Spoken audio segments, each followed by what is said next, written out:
Merry Christmas. We wish you a Merry Christmas. We wish you a Merry Christmas and a Happy New Year.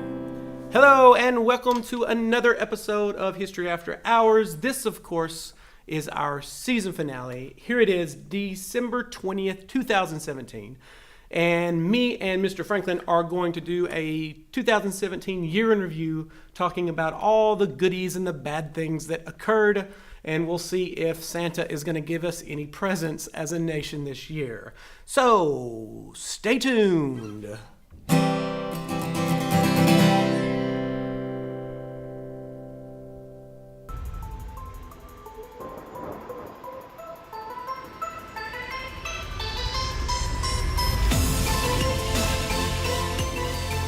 Okay, so let's look at 2017 year in review. This is going to be, obviously 2017 has been a year of ups and downs.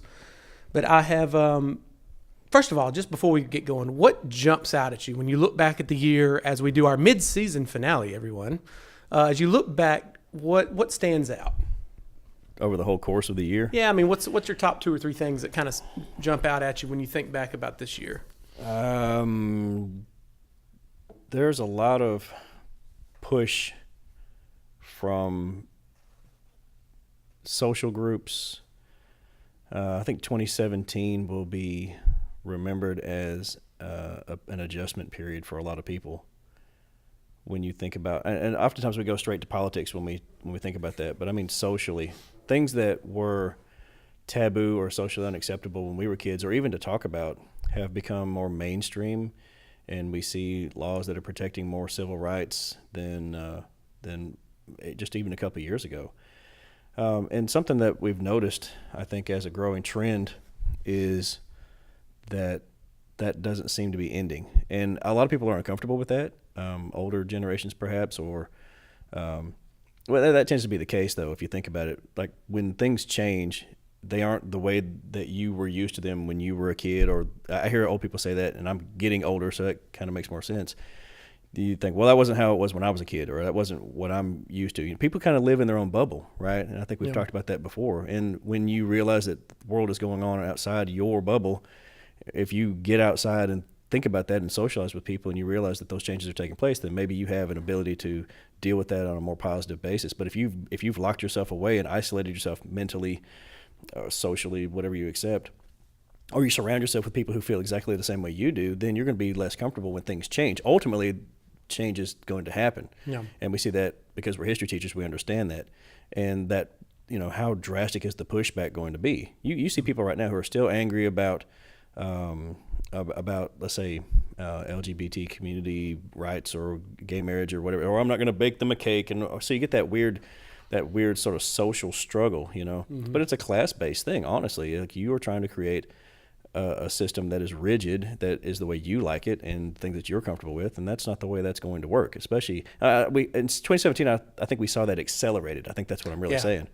I think 2017 is just an extension and acceleration of 2016. Mm-hmm. What we saw with Brexit, rise of nationalism, the counter of the liberalism we had previously. And what's funny is, when we started this podcast 3 years ago now, or whatever mm-hmm. it was, 2.5 years ago, it was something where a topic would come along every 2 or 3 months. We'd go in the hallway, talk about it, and then we would look at it through the glass or the lens of history.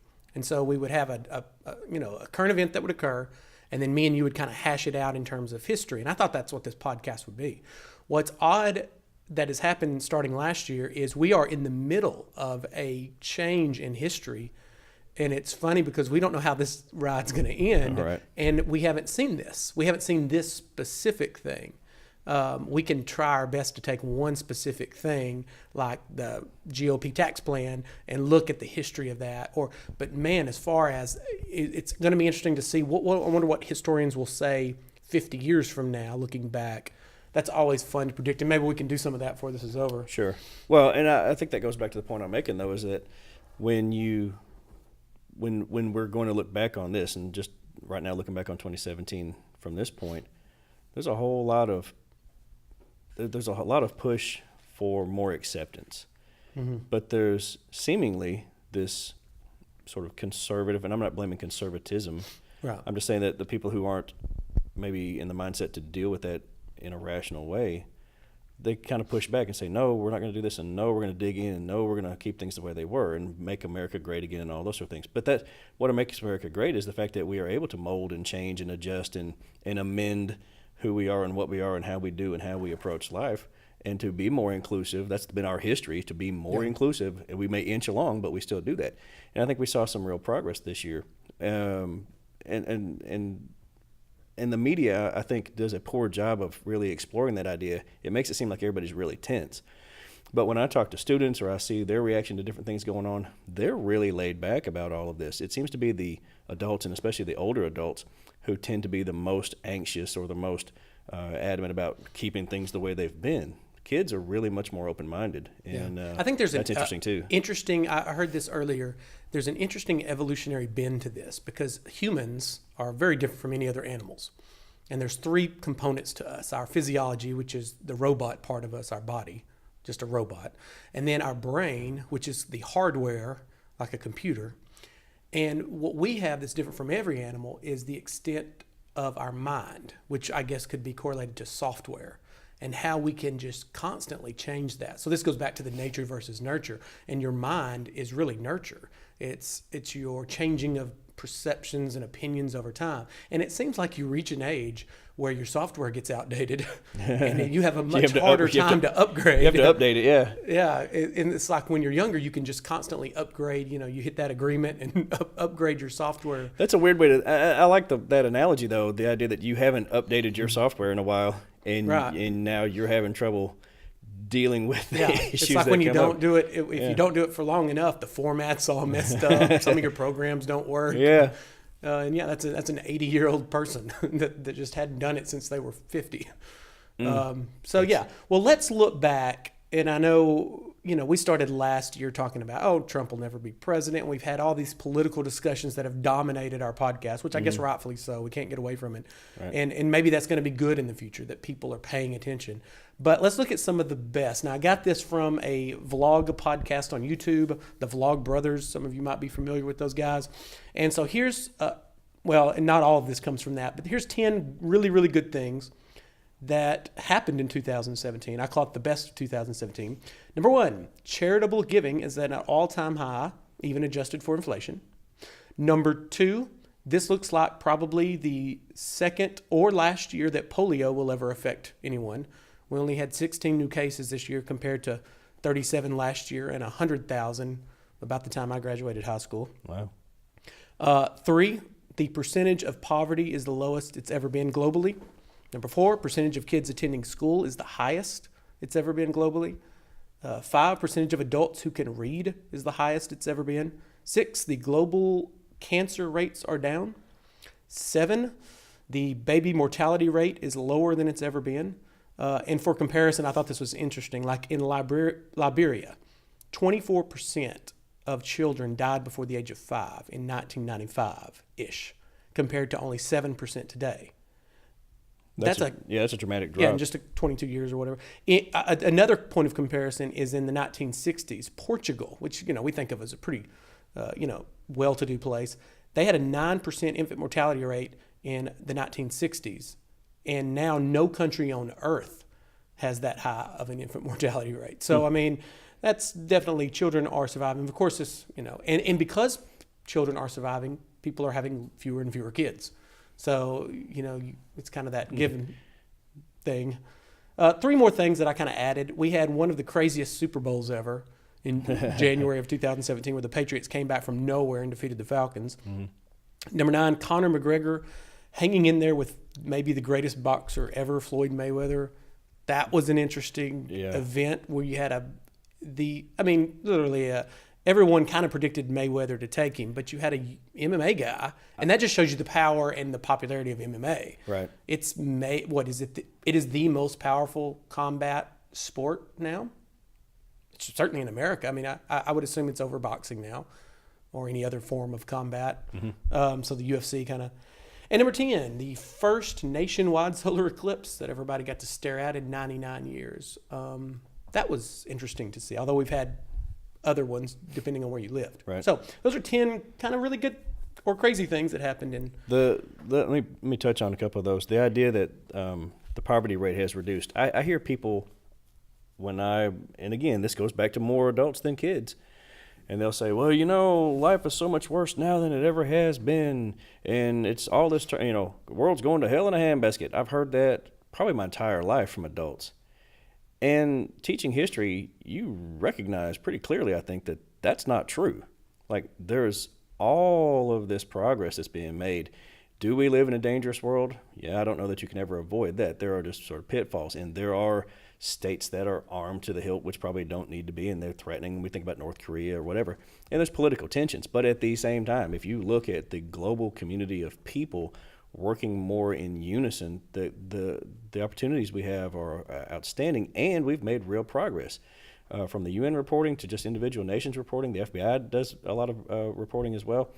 And the concept that globally we've reduced the poverty rate, that fewer children are living in extreme poverty, that you can actually make it, even if you're not going to be wealthy, you're still not probably going to be wiped out by the society's pressures. Right. The fact that more people are food secure, meaning that they're going to have some food today that's going to get them through. Again, they may not have this posh restaurant experience, but at the same time, they're not starving. That's reduced.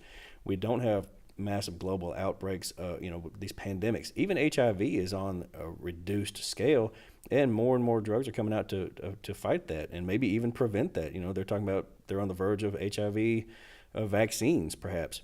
Cancer rates being reduced. Like the medical, we live in an age of medical miracles, seemingly, right? The idea that we can save people that couldn't be saved before. We can birth children who would never be able to have sustained life outside of the womb.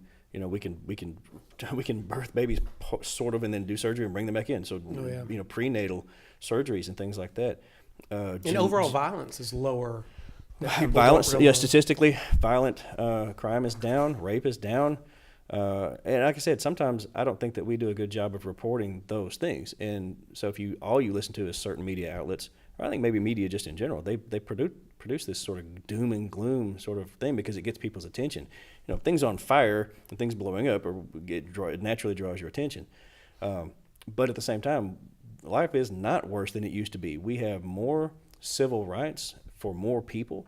We have more education for more people. We have a better standard of living for more people, and not just in this country, but especially in this country, but globally. And that's something that has to be recognized. And so for all you people that sort of wonder, oh my God, is this the end? Are we near Armageddon? I really don't think so. I mean, this is, in a weird way, we may be approaching a global golden age if we can keep our nukes under control, But seriously, if you think about that, like there's never been a time in history, ever, and I know about 8,000 years worth of civilized history, that we've had this kind of cooperation, that we've had this kind of global marketplace, that we are sharing information so rapidly and people are seeing each other from around the world. And you have, I criticize social media for certain things, but the idea that you can communicate effectively with people anywhere on the planet at any moment in real time. Yeah. That's and I think outstanding. That's also probably what that is what kind of also blows all this up out of proportion. I mean, a lot of people that want to make America great again are looking back at like the 1980s when they were in their 30s and 40s when they thought things were a lot better. But if you had the internet and social media during the 80s, could you imagine the Iran-Contra affair and Oliver North? Like that would have been everywhere. People who romanticize the Reagan era, there were good things that happened. Yeah. And I'll be clear about that. However, there's a lot of nonsense that we were involved in that way too, that people just tend to ignore or gloss over, or maybe they don't even know themselves.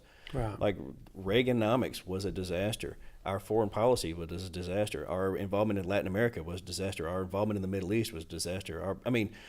All of those things, which will then end up causing problems that other presidents are going to have to deal with. But because the wall came down, and Reagan is a charismatic guy, people go, oh, it was an amazing time for America.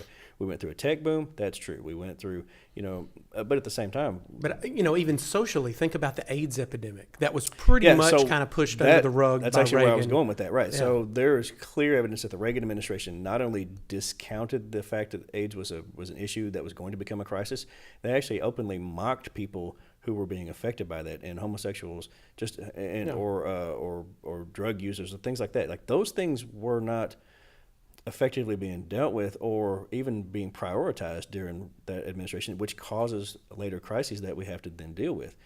And I'm not blaming Reagan for the AIDS epidemic, but at the same time, they could have done something at that time to actually get words out or get more funding for research or get some sort of preventative thing in place, and they didn't. They chose to dismiss it, and that's very clearly on tape where they laughed about it. Oh my God, this is so funny. That doesn't help anybody. Well, look at these two things. There's two things that are very prevalent that we know a lot about today, which is police brutality against African Americans or minorities, Right. and sexual abuse. Right. Now, do you think in 1980s those things weren't going on? They were going on definitely probably going on. much, much worse. Sexual abuse in the office and stuff like that, and brutality. You just didn't hear about every single case.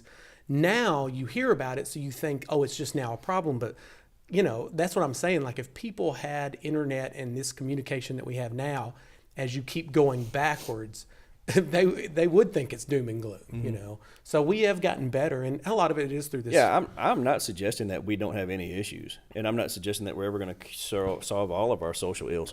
But at the same time, we're much more aware of them, and I think that there are plans in place to try to have dialogue and real open discussion that will lead to positive change in the future. Like part of the way to fix things is to become very aware of them. And sometimes when you muck rake and you uncover something unpleasant thing that most of society either didn't know about or was ignoring, then when that surfaces and that stench is sort of exposed, it's going to be unpleasant, and it's supposed to be unpleasant. And so everybody who's sort of upset about that, like, this is a process of dealing with it.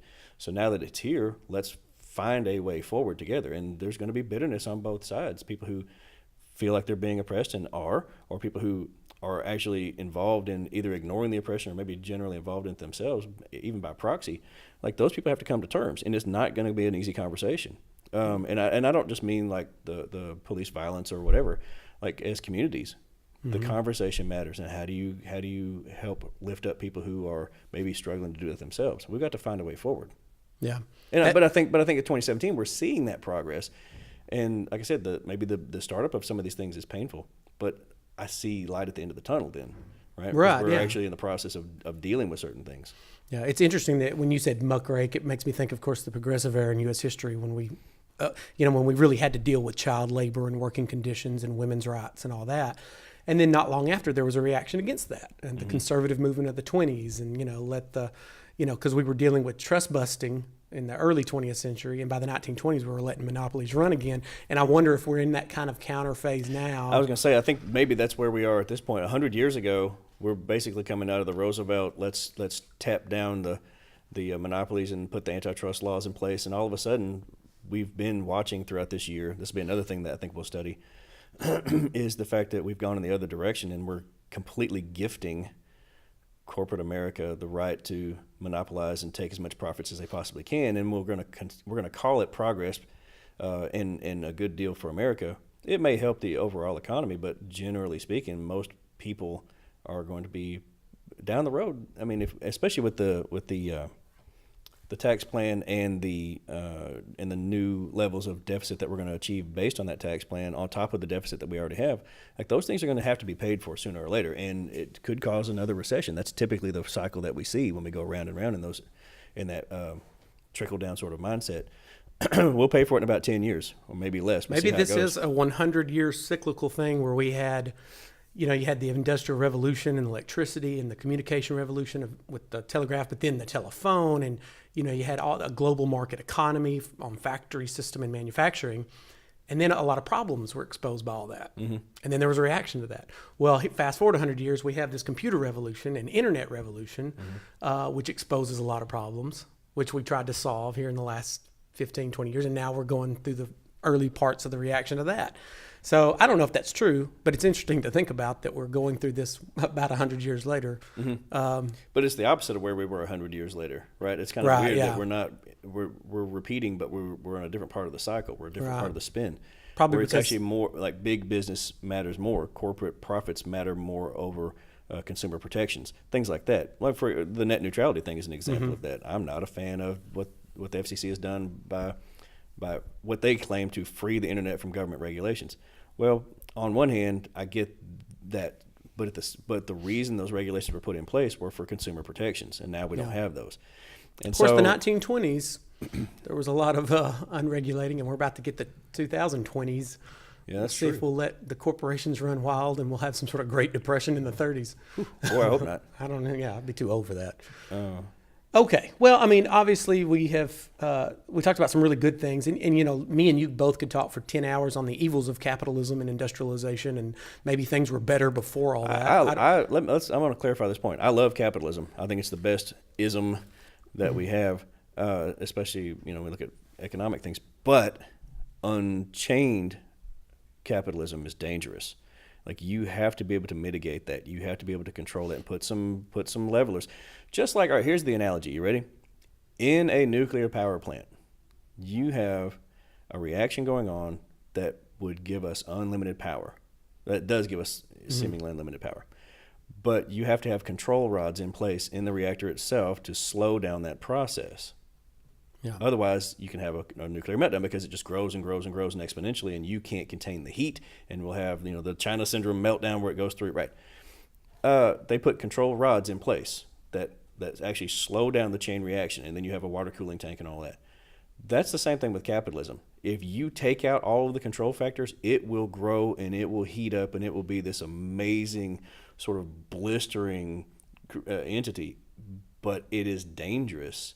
Yeah. The regulations that are smart regulations will allow that to continue to do its thing, to have its energy and to produce and to be this wonderful thing in our lives. But you remove those control rods and we can have a meltdown. And that's part of where I hope this doesn't go, is that as we see the government taking more and more control rods out of the system, it's going to speed up and it's going to heat up, and certain people are going to do really well. But the whole thing is in danger if we're not careful. We have to be cognizant of that, and maybe even a little wary about it. Like, Yeah. we need to demand that capitalism will eat itself if it's not careful. Yeah, and I agree that I think this is the best system we've had. I think that because of our technology, our labor fluidity, it changes so much. Economics is one of those imperfect sciences that it's really hard to grab onto because, you know, in most other sciences like biology or chemistry, it's such a slow process. Like, we kind of know what's healthy for us, at least on the base level. You think there would be another economic revolution, the one with like Smith kind of helped to create, or maybe Marx, whatever you want to. You think there's another, we're on the edge of something, but it changes so much. I mean, just think of our labor problem that we're getting into, obviously, with mechanization. We've talked about this on the podcast before. It's going to be interesting to see how our economic system can absorb that. And also, if you combine that with technology and AI and who knows what else, we might be in the midst of some sort of great change. Doesn't it feel, for the first time in my life, just in the last year or two, I wouldn't say this 5 years ago, but I really feel like, man, it's just going so exponentially close. And maybe it's because I listen to so many podcasts that scare me about artificial intelligence or computers or software and all that, how we're going to mix in. You can't even predict. I mean, people have always been bad at predicting the future. If you look at Back to the Future, like that was done in 1985. I want my hoverboard. And 2015, we're having hoverboards and flying cars. And that's because in 1985, that's what they thought. They didn't have the internet yet. They didn't know. They thought that mechanization isn't would that be weird? It's such a part of our lives today. Yeah. That 30 something years ago, when's the first actual home computer you ever bought? Like, what year? My parents got me a Commodore 64 sometime in the 80s, and I want to say probably 88, 89, somewhere in late 80s. Yeah. And it couldn't do anything. I mean, Right, really. You had to have an external disk drive. 85, 86. I remember I didn't have a Commodore, but I had some friends who did, and I always thought that was pretty cool, but I didn't know much about it. I didn't even really know. We didn't have computer coding classes in school. When they finally put one in my senior year in 87, we were punching in binary code, and we were punching in zeros and ones to try to do some little blippy thing on the screen. Yeah, I remember that. But the first true sort of modern age home computing system I had was in 1995 and 96. And we barely had internet. It was that old dial-up, got that weird ba-ding thing that went on when you tried to connect and you couldn't call. It was using the landline. And now, all this time later, we've got all this these amazing technologies and high definition, Yeah. video and audio streaming, and you could just, the world is literally at our fingertips. That's revolutionary. Yeah, so in 1985, people thought the future would be just the acceleration of mechanization with these flying cars and all that. Right. They couldn't foresee the digital revolution we had, the things we could not see that are inside these computers. And I wonder if there is something like that On the coming horizon. on the horizon. And I don't want to say it's AI or some sort of singularity, but I wonder if there is something that we can't. I'm sure there is. I'm sure there's something in 5 years that will come out. And you think 5 years, that's not that very long. But look, 5 years ago. Well, I'll give you another It was example, crazy just different. cell phones. Cell phone Yeah, technology. absolutely. The idea that, and again, I'll go back to the 80s when I was in junior high. My father had a car phone, literally attached to the console of his car, his business, and he had it. And then I saw people with these. They were called bag phones. There was actually like a satchel kind of thing that had a device inside there, and you could ring it up and you could call. So you kind of satellite technology at that time. But that was fascinating. But nobody else. I mean, nobody had an individual, just portable phone that you could take around like that. Right. And then the idea that you can have so much technology in your hand and really take it for granted too. It's just it's commonplace now, which then it would have seemed magical. Yeah. For some of the things that we could do, right? Well, my wife had never seen Seinfeld, or she didn't watch much of it. So we just went through the entire 9 seasons of Seinfeld. The very last episode, I want to say 99, 2000, somewhere in there. Okay.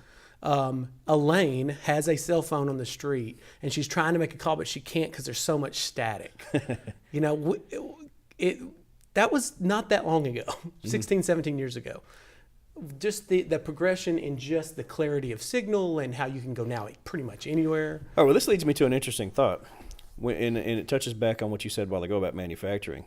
And I want to go back to the campaign last year, too. One of the things that in Mr. Trump's presidency seeking, his campaign, one of the things he said was that we're going to bring back manufacturing to this country. No, we're not. We've progressed past that. The idea that we're going back to a coal-based American manufacturing, we have outsourced our manufacturing effectively because we can. Yeah. We are a tech-based and a service-based country now, and I don't know that we're going away from that. If you go back to manufacturing, you're actually reducing you're limiting your potential. Oh yeah, and you're increasing prices. Right. So like I said, the reason that we see manufacturing going to Mexico or going to Canada or going to India or going into different parts of China or going into different parts of Africa is because those countries are not as economically progressive as we are, and their workforce isn't as educated as ours is. They have a large labor supply. Generally speaking, and they have large labor forces, and that's where the manufacturing is going to be. And the labor is so much cheaper there. Our workers are expensive. We demand higher wages. We demand days off. We demand vacation pay. We demand all kinds of benefits, and it's extremely expensive. Manufacturing is not coming back to this country unless we go back to the idea that minimum wage ought to be set at $1.50. Right. Yeah. And then I really don't think that's going to be a thing either. So, like I said, we're much more the consumers of the manufacturing that takes place and the benefactors of the manufacturing that actually takes place outside our country. We have cheaper products because we're a consumer-based society. We won't be a consumer-based society if everybody goes back to the manufacturing mindset. Not that we can't build anything here. That's not what I'm saying. Right. But that post-World War II, or I guess during World War II and post-World War II, massive manufacturing binge that we were on because nobody else could do what we can do. Like, we've progressed past that. And to say that we're going to bring that back is really disingenuous, I think, at best. And if you're serious about that, I think that you're actually limiting what we can do, because we need to continually be the leaders in technology and those kind of stuff. Right? Like all these jobs are not coming back, folks. I'm just telling you. That's not What's going to be interesting is how does this affect the American psyche in our Puritan background with thrift and hard work and you can do it yourself attitude and entrepreneurship. Like, our whole paradigm has to shift as manufacturing jobs go lower and lower and lower, and we get rid of drivers. And we're still going to have electricians, and we're still going to have welders, and we're still going to have but that's, in a sense, that those are service industries as well. Mm-hmm. Right? I'm not actually manufacturing those boards. I'm not actually I'm not building or creating the wires that go into the house that we're hooking up to the grid. So But what you can see though is like and I've talked about drivers, Yeah. truck drivers. Let's say all that goes away. Right. I could see that going away pretty rapidly. yeah. So what do you replace Or that with? I don't fast know. food. We talked about Arby's employs more people than coal all through the nation. But just think if you add up Arby's, McDonald's, Wendy's, Burger King, all the In-N-Out fast food places around. Like I can see mechanization taking a lot of, you order on a computer screen. Right. You don't have to interact with anybody really. Right. How See, I don't know. That's our economic system is just not designed to. This is, of course, you have the universal wage talk. to continue to be a consumer society. You have to have consumers with money, or do we go to a cashless society like a Bitcoin type thing where it's more on a barter system again? Like that's the current. you think that's the trend? I don't know. I don't know how. I just know that we have a big portion of our country that is like, well, why don't you just go get a job? Why don't you just go do it? Well, there's going to be a point where you just can't go get a job. I mean, now there's going to be intellectual pursuits that will be around for a lot longer than just the manual physical stuff. I mean, those are the jobs that will go first are these hardworking manual labor You jobs. guys you grew up on a farm, and you know that. Oh, yeah. How many small farms are left just in our local area? Like, Yeah, when I come from a town of only 300, and the year I was born, there were 13 dairy farms to varying degrees. And my parents were the last in 2002 when my parents retired. So in 30 years or so, all right. So where is all of that all of that went being to produced now? Yeah. Everybody had to find something else to do, and a lot of them went and got employed by factories and Well, and I all mean, those the dairy that was being produced by these small farms, right, commercial farming. So now it's big commercial So stuff. now it's just huge commercial conglomerates where they have thousands of cows. They're all indoors in a little stall, that they feed grain and just they milk them round the clock, and that's something else. Of course, that's factory farming is also a big issue, but it's hard. But also we're providing tons more food that way. It's more efficient. It's more cost effective to do it that way. So what do you think our future is as far as bringing kids? Like, what are the future generations then, or even just the next group up? We teach high school. Yeah. Where do we see a lot of these kids? Are they all going to go? It's harder to tell now. They're not going to go into manufacturing, is what I'm saying. Right. So what else is out there, right? Service in some type Yeah. I would assume. or in some capacity. Yeah, some sort of academic pursuit or some sort of service capacity where you use your unique talents and your intellect to make a contribution to society. Do you think we get to the point where there are so few jobs and so many people that the government has to provide a living wage to people? Well, that's the thing is like, and that's kind of what I was talking about with our paradigm shift. What if you got enough money to feed your family? And it wouldn't even be that because everybody in your family would get a certain ration or whatever. You have enough money to live in your house comfortably and have food provided for you, and you didn't really need a job. Doesn't that challenge that Puritan mindset that you said a while ago, though? That's what I'm saying. That's like, how can we even, like, I was talking to my dad about this. He could not even wrap his head around this because he grew up where you get up at 4:30 in the morning, you go milk cows, and he goes, "What do you mean universal?" Like, he couldn't even understand what I was saying, and he thought that's not ever going to happen. Now he's quite a bit older. Obviously, he's 30 years older than me or whatever, 40. So he couldn't, 30. He couldn't even understand what I was saying. And that's just a 30-year difference between me and him. And I'm seeing it. That wasn't part of his bubble, huh? That was not part of his bubble. His software has not been updated in a while. And so I'm just, it's going to be interesting. What if you could pursue whatever you wanted to, your passions, your music or art or movies, and you didn't have to worry about going out and making a money, so to speak. But how does that even happen? How do we, if that goes there, how do you make that fair then? Because there are some people who are going to already have enough, and this has sort of been, if I look back at other history moments in golden ages, you have segments of society that are doing well. You have segments of society that are doing really well, who can explore art and science and technology and all these wonderful things that make life beautiful. You've got your working group that's still doing their thing to make that possible. Then you have your impoverished groups that are struggling to get by and maybe being oppressed by this because those things have to be produced by somebody, basically, right? Yeah. They're winners and losers, even in a golden age. Right. Golden age. But what we're describing is something maybe a little different, where there isn't hard work and dedication doesn't necessarily get you anywhere, because those jobs don't exist anymore. Right. What are you working hard doing if there's nothing to do, because it's all been mechanized or it's all been taken over by AI or whatever?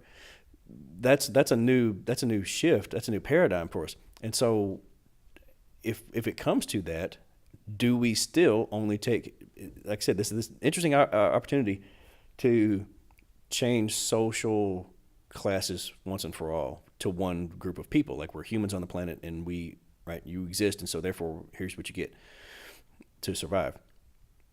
But how would we be able to degrade that Puritan mindset, saying that if you don't work, you don't eat? Yeah, right. What if there's no job? Right? Do we still keep the people who have Yeah, I don't sort of think you always can. been in power and have money, middle class and upper, and then you sort of filter that down to the people at the bottom because they didn't earn their way to the middle or the top? And this goes. I don't know. That's a weird thing to think about. And this is just, we're talking about America. We're talking about nationalism. Yeah, sure, This right. goes counter to nationalism too, because let's say we're giving our people, American citizens, a living wage, and then you got people that are starving to death. Mm-hmm. Oh, if we go to America, we Right. become citizens, then we get a living wage. Who knows how that affects global politics? And I don't. Have you seen the Hunger Games or read Yes, the books? uh-huh. Okay, we are the capital as a nation of people in the world. Right, yeah. We are the capital. We are the consumers. We are the ones who. Maybe we do need a wall. Well, I'm just saying but we are the beneficiaries of the modern world and modern technologies. We succeed more rapidly, I think, Yeah. than other places. Our standard of living is Right, just- yeah, and like I said, in spite of whatever social gaps and whatever, we could talk about those things. But I think, just generally speaking, if we compare ourselves on a global scale, we sort of are the capital in that scenario. We're the military force. We're the ones who command. We're the ones who lead. We're the ones who have been right, and everybody else sort of exists in a weird way to feed our hunger. And we are obsessed with entertainment, and we are obsessed with fashion, and we are obsessed with celebrity, and we promote those people into our politics. And so to recognize that is one thing, but then to also figure out what's next. Like, that's where the big if comes in. Yeah. Is there this Mockingjay moment where people rise up against us because we are those consumers? Happened in lots of other countries. We could talk about ancient Rome. Rome itself was that consumer society. It was the capital, literally. Right. And so it all fell apart because they weren't paying attention. You have to figure out how to get out there and control this system and do it effectively, where people don't rebel against what you've got. And so I think that's going to be tricky to watch happen too. It's interesting to think that there's a couple billion people on this planet that are living very different lives than the other 6 billion or 5.5 billion. We are, I say we because of our standard of living, are greatly outnumbered by people that are impoverished or at a lower class that are Even if the poverty rate is reduced, it's still not the same. Like, there's still this gigantic gap. right. So we could have a French Revolution, a global French Revolution. Oh, Lord. I know. Build a wall. I'm still going to maintain my optimism, though. I am too. And I love how we started this thing off with the best, and we just it's off the rails now. All right. And once again, these podcasts, we don't know where this is going to go. We just start babbling. And so let's look back at 2017. A couple more things I want to get to, and then we'll kind of look at the future. But we had some pretty interesting things. I mean, Time Magazine characterized 2017 as it's going to be characterized by protest. Okay. With the Women's March, 400,000 in D.C., you've got Trump trying to ban Muslims, and of course, a lot of that is blocked by federal judges. Supreme Court just came back and opened most of And that open back December up, though. 4th, So, yeah. yep. You've got them trying to repeal and replace Obamacare. It didn't really happen. You've got the sexual abuse scandals. Many senators, of course, Senator Franken designed. Many senators are now wanting Trump to design. You got the Me Too movement. All right, hold on. Let's pause on that So- for just a second, because this is something we have not really talked about. Do you think this is something I didn't know was a thing until all this sort of broke? Do you realize that if a person in Congress is accused of ethics violations and there is a settlement between parties, that person does not actually pay the settlement fee? It comes from taxpayer dollars. Do you realize that? Yeah. When did that sneak in? Well, I'm sure there's a lot of stuff that has snuck in. That And we now, don't. but now that it's known, I don't really see people up in arms about that. Like, why isn't there a larger outcry? That is a complete waste Now, of why aren't taxpayer people dollars. paying for ethic we have to pay violations? for his. Yeah, that doesn't make good sense. So I wonder if that's going to be addressed at any point. Anyway, not just people losing their jobs No. or having to resign, but the fact that I want a refund. Yeah. Like you shouldn't be using my money for that. I don't mind paying taxes. I just want it used effectively and efficiently, and I don't think that's happening. We'll see. Well, with all the craziness in 2017, whether it's Trump, Russia, and all that, him breaking the Paris Climate Agreement, I've got a bunch of other stuff, the North Korea thing, all the people he has fired, all the people we found out that was part of his campaign that had connections to Russia, including Manafort and Kushner. Do you think that Tillerson's going to go part of this? I thought he was going to go a couple weeks ago. Oh, you think you mean Well, he's gonna he be- had previous ties to Russia. And Right. there was lots of talk about that earlier before he even became Secretary of State. Who knows? And so I wonder if he's going to be, if Trump's going to distance himself from Tillerson because of the continued. because he knows that. Yeah. I mean, I don't know. I mean, he's definitely trying to work his way away from some of those people. Yeah. Right? Which is a good thing, I suppose. Another thing, of course, in Alabama, we have the Democrats starting to win again. I think 2017 has made people really re-examine, and at least if nothing else, pay attention. I mean, when I was a kid, I didn't pay attention. 10 years ago, even as a history teacher, I didn't pay that close attention. You've always been into politics and events that have occurred. Maybe that might be the difference in our ages, but it's only been in the last 3 or 4 years that I'm really paying attention to what's going on. And I remember me coming in the other day talking to you. I feel like I've been in the back of a school bus, and I've always just trusted the driver to be adult and to know which. And every now and then they'll take a quick turn, and I might look up there. But generally speaking, I trust the drivers. And it seems like in the last couple of years, we've had kids take over the driving responsibilities, and now I'm really paying attention to the road, Right. the speed, and how fast they're going. And maybe this is a good thing that America is paying more attention to politics. Well, I think that I think it is a good thing if it leads to change. Right. If we pay attention, but it's just noise, and then that noise fades into oblivion, and the corruption that's in place, and I'm still going to call it corruption, even though it's legal. Like Congress obviously passed regulations that allowed them to spend taxpayer dollars on sexual abuse or sexual misconduct charges or ethics violations. Like that's so it's legal, but it's reprehensible at the same time. And so I'm still going to call that corruption, even though you passed a law to make that okay. I still call that corrupt. And so hopefully we can see some adjustments inside our leadership, people that have been there and who are entrenched. And like I said, I don't agree with Trump on much, but this whole drain the swamp mentality, there's something to that. Right. And I think people are fed up, and maybe we see that continue. Well, let me give you 3 things that happened or started happening in 2017, and you tell me which one is going to be the most prevalent, the biggest problem in 2018. Okay. All right. What's going to be the biggest deal, I guess you'd say? All right. Is it going to be the Russia story with, in the election of 2017, all that? Mm-hmm. Is it going to be, let's go with fake news, the whole fake news phenomena and distrust of the media? Or is it going to be, let's pick another one, North Korea and the conflict therein?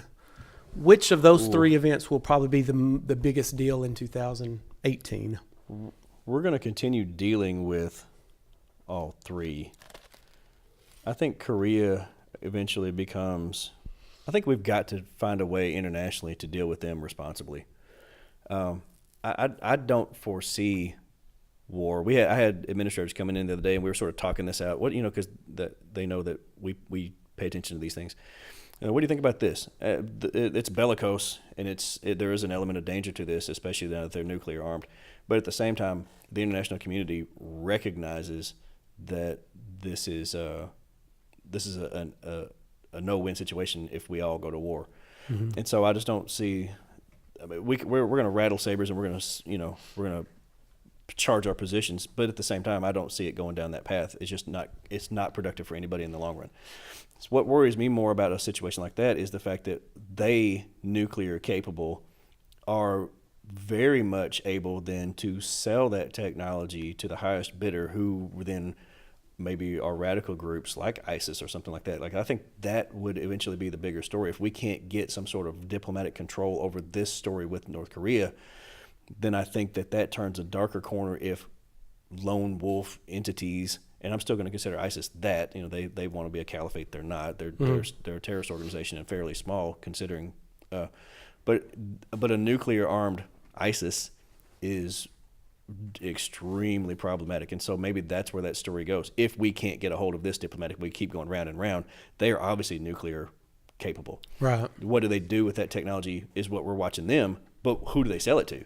Yeah. Right. So that's something that we got to continue to work on. The fake news thing is, we just got to find a better way to find genuine. Yeah, and my thing is I think we're in the process of trying to figure all that out, because I think that's going to get worse before it gets better. I think getting valid sources and trying to figure out what's true as compared to what's fabricated. I think we're in a weird spot now because we're so, I think, we're so keen on looking for it that anytime a news agency or a reporter makes a mistake and admits that they made a mistake, people go, oh, it's fake news, and so you're part of the problem. Reporting, and especially the urgency to try to get a story out before someone else, there's a weird competitiveness to that inside media. Yeah. To try to get a scoop on somebody, and that's the way it's always been. And so that can lead to misreporting. That's not the same thing as purposefully trying to propagandize or to mislead people. Mm-hmm. And so I think we have to be careful with that too. Just because somebody made a mistake, that doesn't mean that they're automatically fake news and you need to distrust that. But that I hear that a lot. But we do need to be, reporters need to be held to journalistic standards, and hopefully we'll find a way to regulate that as well. As people get more and more of their news from social media, that becomes a problem because there's so much fake news, literal fake news. Right. And as technology increases, where you can take a sound, all you need to do is a sound clip, and you can make someone say anything. Mm-hmm. It becomes, I remember when the whole Obama is from Kenya birther thing happened. There was a meme along with that with him in some Muslim garb and all this. And of course, it was all photoshopped. Mm-hmm. I'm wondering if people will view videos eventually. They just immediately think it's Photoshop. Like sometimes you view a photo and you go, "Okay, that's got to be Photoshop." Like everything's a meme. Like everything's a meme. Yeah. And how do you hack through that? I definitely don't want the government to jump in and start regulating because right. Yeah, I don't know. Government. That's well, and I'll. This is here's on your list. You also have net neutrality, right? Oh yeah. And so this is one of the dangers of ending consumer protections for net neutrality is that when you have basically three major entities that are controlling the flow of information on the internet here in this country, they can, if they choose to, and I hope that they don't, but it's still an issue that needs to be recognized, if they disagree with you or they disagree with your stance or they are threatened by something someone is saying, they can actually then either slow down the feed or block you or put you down on the list, and people, they can bury information if they choose to, because they have control over the flow of information basically. And so this may be a blow for free speech and creativity, which is something the internet is actually useful in. But it turns into almost on a dark cloud sort of note that it could be more like a Big Brother sort of thing. Like, we'll decide what you see. We'll decide what you do. And corporations are historically not really good at being open-minded enough to let people criticize them.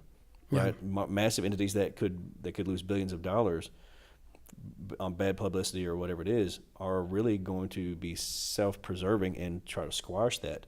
And so now that we've sort of given free rein to corporations to control internet and flow of information that way, I really see a danger in that. I hope it doesn't go there, but it's something for us to be aware of. Mm-hmm. And I don't want there to be this Big Brother moment where we'll tell you what's true. No, we don't want that. Even with the false reporting that's out there. Hey, did you know Putin's running for re-election? Right. Even with the false reporting that's out there and the fake news, there's still the openness to know that people can say what they want to say, and therefore you can dig through and find the truth in that. If you only get one version of the truth that's allowable, then that's really reducing our intellectual capacity, and I think that's dangerous. Yeah, and I say a decent way right now, if you're really needing some sort, I think you have to go to international sources outside the United States. Multiple sourced reporting is better than one singular thing. I agree with that. But it was comical when Putin announced he was going to run for re-election, when we know the Russian government is already Big Brother. They're already controlling the media. Mm-hmm. He only has one press conference a year. So we don't want to turn into that. That moment when the Soviet Union falls apart and Gorbachev and Reagan are signing the agreements and things that help, sort of change their direction. And the idea that the end of the Cold War is beneficial for all of us, and that's a Gorbachev quote, basically. Yeah. When you bring Putin into that mix, they've actually gone. They had that brief shining moment where democracy was in Russia, and there was a lot of openness and toleration, and people were actually moving towards a more sort of open and freer thinking society than they'd had in a long time. Oh, yeah. And now all of a sudden he's clamped back down, slowly, steadily maneuvering it and putting himself at the top of that system where, if you don't agree with him, then you're wrong. You can go to prison. That's back in Russia, and they still have a semblance of a democratic system. But it is but it's very changing. controlled. But here's where I'm going with that. If we're not careful, if we don't weed out the corruptive nature of our politics that is clearly there, then we are apt to tilt in that more totalitarian mindset because they will try to protect themselves if we can't get a hold of them. And that's we don't want to be like them. We want to be open and free because, like I said, our history is trying to get more people in the mix, not fewer. But that's his job, is to get fewer. And if we're sort of modeling ourselves after him, that's a problem. Yeah, but in the Ukraine, obviously, they are divided so much on the issue of Russia because a big portion of the Ukraine can only get Russia media. And so they're more pro-Putin because that's all they hear.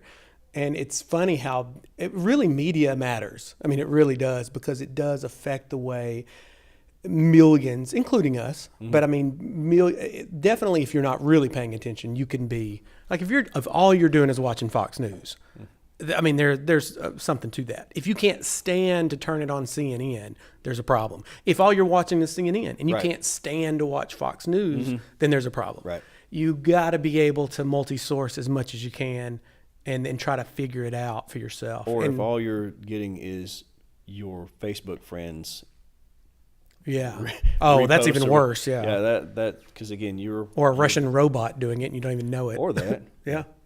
Okay. Well, we couldn't talk about everything: the attack on Syria, the shooting in Vegas, horrible events and stuff that happened, the hurricanes in Texas, and wildfires that are going through California. There's so much, and I do think the climate thing it's gonna come around. I mean, the hottest year on record, I think, is this year.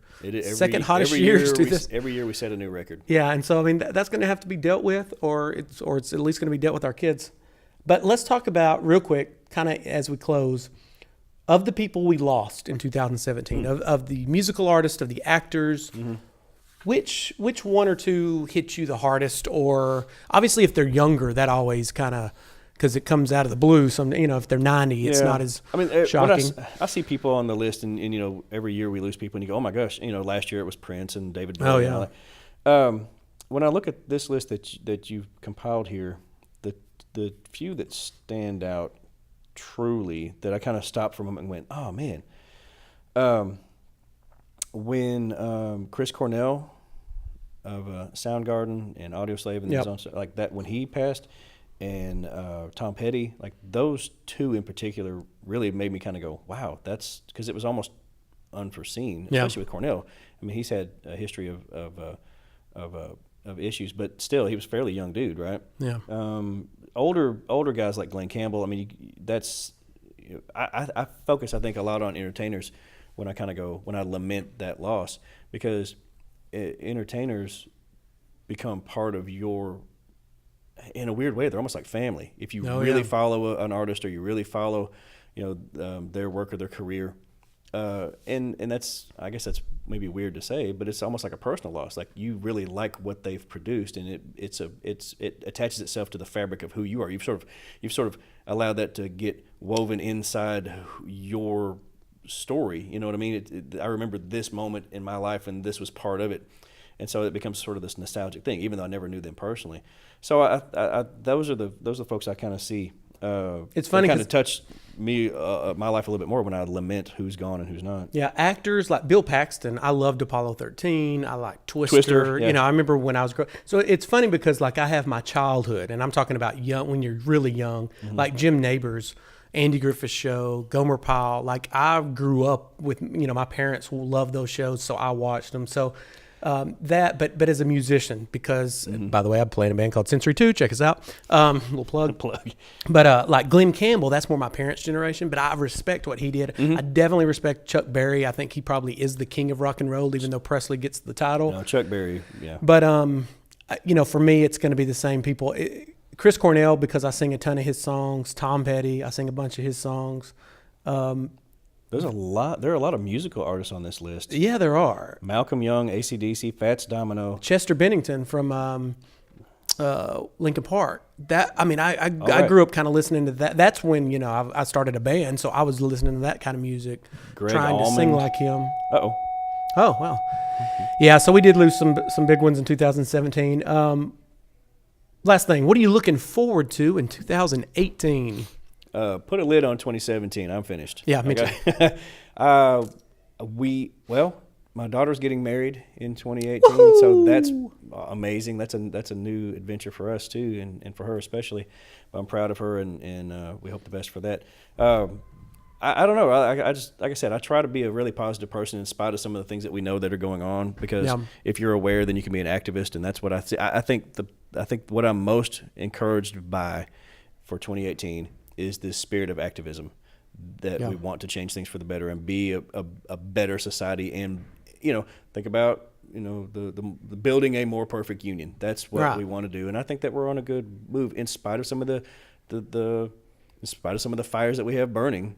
Like we're out there fighting and trying to be better than we were before. Yeah, I see a lot of positive things that are starting to happen now. I think we're going to get it together as a country.